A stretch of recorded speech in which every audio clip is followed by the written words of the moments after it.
Comment parler de Brigitte Bardot sans évoquer son engagement sans faille pour les animaux?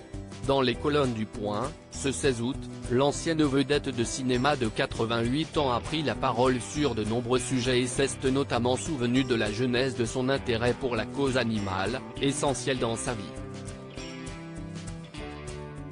Pour Franz Olivier Gisbert, l'ex-actrice a déclaré qu'elle avait toujours éprouvé de l'empathie, même pour les bêtes que son père assommait dans leur cave lorsqu'elle était enfant, à Louveciennes. Je ramassais les souris, et les relâchais ensuite dans le jardin, a-t-elle raconté, avant de relater ce qui l'a convaincue de s'engager.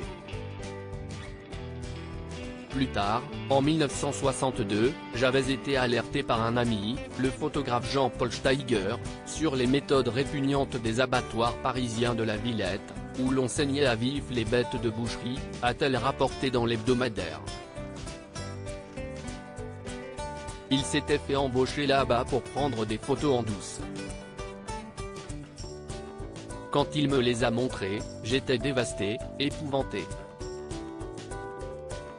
Et j'ai décidé de partir au combat, c'est ainsi remémoré celle qui créera la fondation Brigitte Bardot en 1986. Supérieur à Brigitte Bardot, qui sont les hommes de sa vie?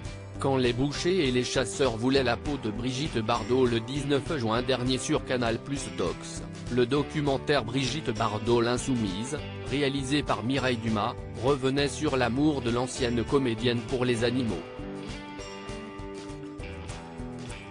On pouvait alors entendre la principale intéressée raconter une anecdote pour le moins traumatisante. La première fois que j'ai fait une émission de télé en disant que je ne mangeais plus de cheval, il y avait tout un comité de bouchers chevalins qui m'attendait, avec les tabliers remplis de sang et des grands couteaux, se souvenait-elle, encore choquée par la violence de la confrontation.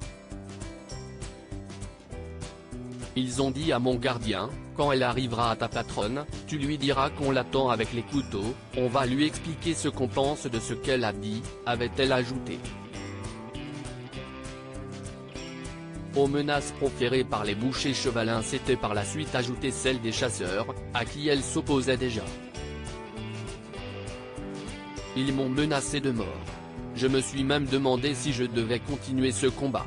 Et j'ai continué, se félicitait-elle dans une interview organisée en 2006, chez elle à la Madrague avec la réalisatrice du documentaire.